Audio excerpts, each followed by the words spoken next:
এগুলো কি দেখছেন? এগুলো হচ্ছে আমাদের বিদ্যুৎ বিল রিচার্জ করার পর এই যে টোকেনগুলো, এগুলো তো এটা হচ্ছে বিদ্যুৎ বিল বাড়ার পর থেকে এই সমস্যাটা হচ্ছে সবারই।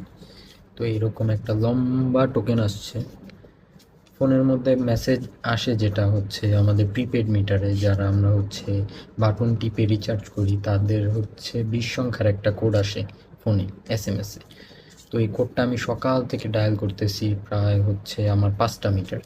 তো আমি সকাল থেকে প্রায় ডায়াল করতেছি, কিন্তু কোনোভাবেই ওটা ঢুকতেছে না টাকাটা। তো আমি হচ্ছে পল্লী বিদ্যুতের যে কল সেন্টার 16899 এই নাম্বারটাতে আমি কল দিই, ওখান থেকে আমাকে পল্লী বিদ্যুৎ যে আমাদের সমিতি আছে এই সমিতির নাম্বারটা দেয়, নাম্বারটা বন্ধ।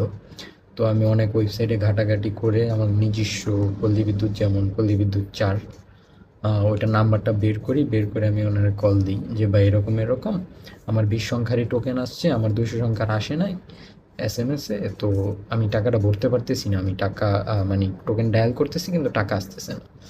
তো উনি বললো কি, পল্লী বিদ্যুতের অফিসে যান, অফিসে যাওয়ার পর ওখান থেকে 220 সংখ্যার টোকেন দিবে, ওটা নিয়ে আসেন, ওটা নিয়ে আসলে তারপর ঢুকবে। তো আমি গেলাম বৃষ্টির মধ্যে, আজকে 3টা বাজে, 3:30 বাজে বৃষ্টি, তো বৃষ্টির মধ্যে ভিজতে ভিজতে গেছি, কারণ 4টা বাজে বিদ্যুৎ অফিস বন্ধ হয়ে যায়।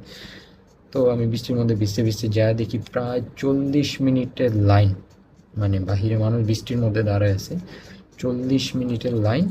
লাইন পার করে তো আমার 5টা মিটারের জন্য 5টা এরকম টোকেন দিছে, প্রায় 220টা এখানে আছে। এখন হচ্ছে কথা, তারপরও টাকাটা ঢোকে না। এটার কারণ হচ্ছে যখন আপনি এই টোকেনগুলা এন্ট্রি করবেন, তারপর আপনার মেসেজে যে 20 সংখ্যার টোকেন আছে ওইটা এগুলা ডায়াল করার পর ওই টোকেনটাও এটার পরে ডায়াল করতে হবে। আপনি সবগুলো টোকেন ডায়াল করার পর তারপর আপনার ফোনে যে টোকেনটা আসছে ওইটাও মিটারে ডায়াল করতে হবে, তারপর আপনার মিটারে টাকা ঢুকবে। এখন কথা হচ্ছে, এই যে 220টা টোকেন, এখান থেকে যদি একটা নাম্বার ভুল যায়, এখান থেকে একটা নাম্বার ভুল যায়, এখান থেকে একটা নাম্বার ভুল যায়, একটা মানুষ কতবার চেষ্টা করে, কতবার, 3বারের বেশি চেষ্টা করলে, 4বারের বেশি চেষ্টা করলে মাঝে মাঝে মিটার লক হয়ে যাচ্ছে।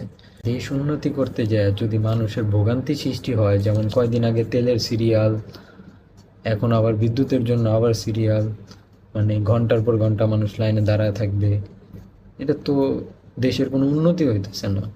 এটা উন্নতি করতে যায় আরও হচ্ছে দেশের ভোগান্তি সৃষ্টি হচ্ছে। এই সব বিষয়গুলোতে একটু সরকারের নজরদারিতে রাখা উচিত, যেন দেশের মানুষের ভোগান্তি না হয়।